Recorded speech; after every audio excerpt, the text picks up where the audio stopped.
Hello, and welcome to Feed Your Fire. I'm your host, Kim Baker. We're coming up upon the biggest food celebration of the year, where leftover pie with your Friday morning coffee is completely acceptable. And as we all know, Thanksgiving is grounded in the sentiment of gratitude. And in our society, with so much noise of social comparison and fear of scarcity, gratitude can at times feel hard to reach, requiring an intentional practice to cultivate. But what if I told you there was another pathway to gratitude? A sister emotion that sits just on the other side of that coin.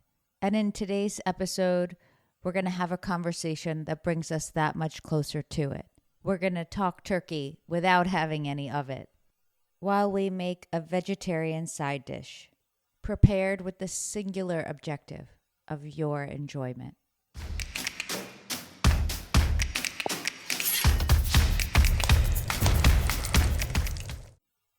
When I was younger, we would have these sort of big Thanksgiving celebrations.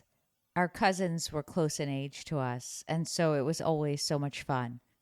I remember there was this one Thanksgiving where my uncle spilled the turkey gravy all over my poor cousin's head. I can't even tell the story without laughing. She was such a good sport about it. There was another year where my family drove from New York to Virginia, and then my refrigerator broke that very day. Not exactly ideal for the host of a Thanksgiving feast. We've done the New York Macy's Thanksgiving Day Parade, roasted oysters on the beach with friends. One year I fried chicken for friends while the kids popped in and out of an inflatable hot tub. The through line seems to be that every year has been an adventure. We definitely keep it fresh around here. And one of the things that I think that's allowed us to do is free ourselves of expectations. And in each one of those adventures or misadventures, we have always found things to celebrate. And just as entitlement and expectation are the buzzkill to gratitude, finding things to celebrate is the prescription. And I was thinking about how at Thanksgiving, we spend time recognizing and appreciating all that we have and all that we're given, which is absolutely essential. But the part that kept coming back to me about that sentiment was that it was still about receiving.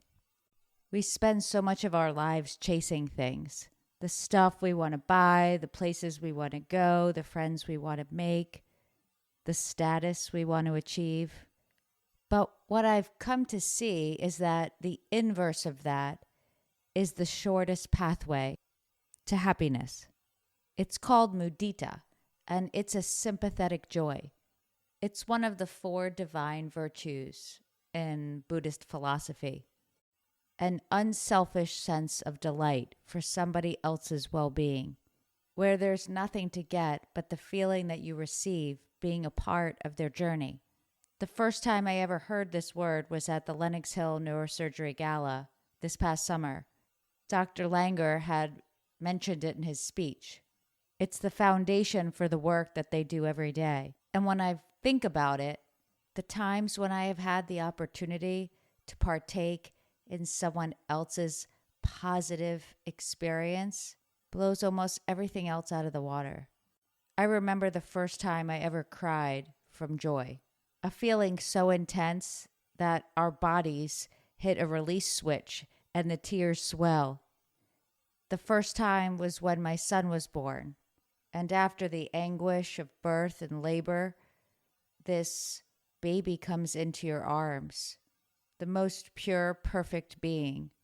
And I didn't think I'd ever have a feeling like that ever again until recently, when I had the opportunity to work alongside people I love in a pursuit that was only for them, and seeing them reach a milestone that came about through a web of support that you were a part of. It's the most unbelievably humbling path to gratitude. And as we look at the pleasure of delighting in someone else's enjoyment. We're going to prepare a Thanksgiving dish that's an absolutely beautiful display of the holiday flavors. It's a galette with roasted butternut squash and leeks.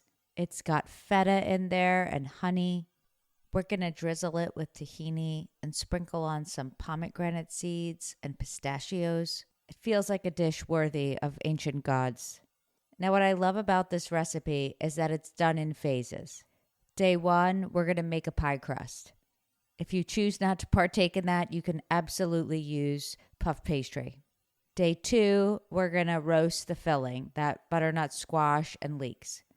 Now, the final day is the day you're going to eat it, and that's when we assemble and bake it. Now, to make the pie crust, if you so choose, grab a cup and a half of flour and put it in a mixing bowl on a stand mixer with the paddle attachment. Add in about a quarter teaspoon of salt and about a tablespoon of sugar.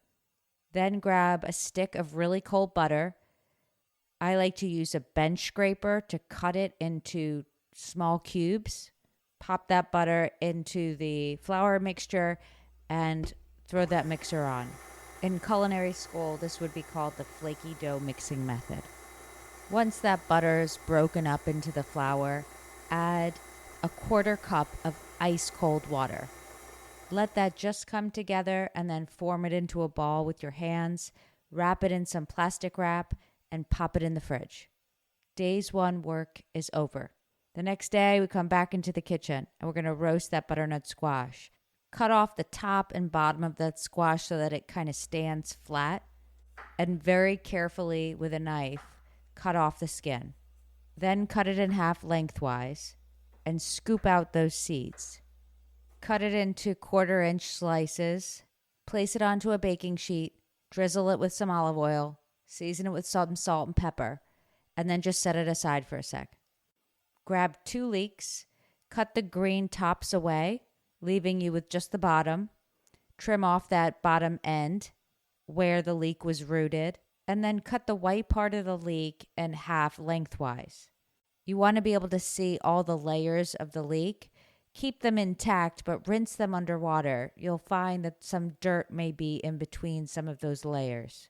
Place the leeks onto that baking sheet with the butternut squash and pop it into an oven heated to about 375 to 400 degrees and bake it for about 20 minutes. The butternut squash should just be tender. When it's cooled down, remove it from the sheet pan, place it in a container, and pop it in the fridge. We want it to get cold before we put it onto the pie crust. So that closes out our work for day 2.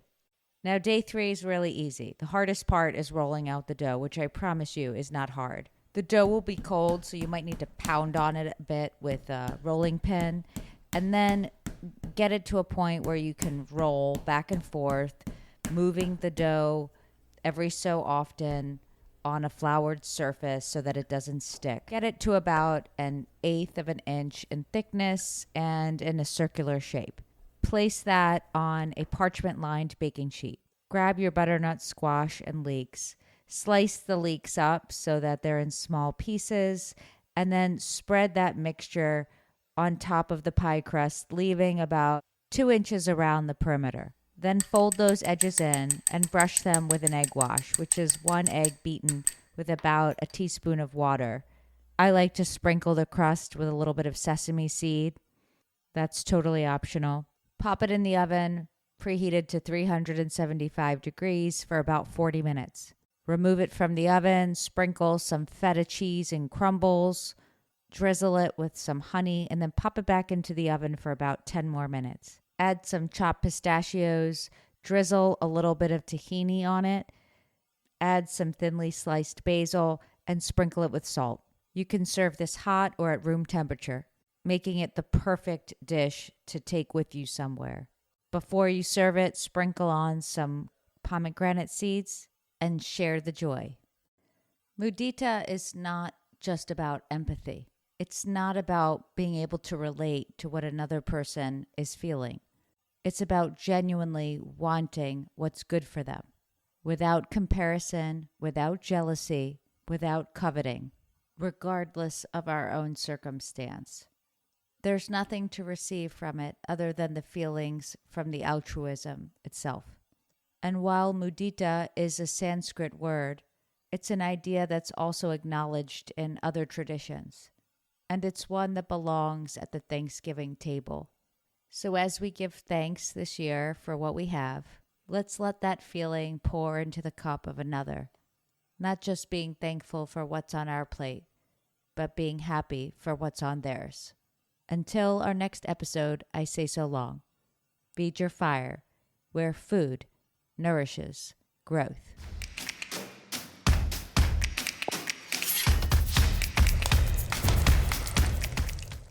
Feed Your Fire is sponsored by Kasari Consulting, where insight meets innovation.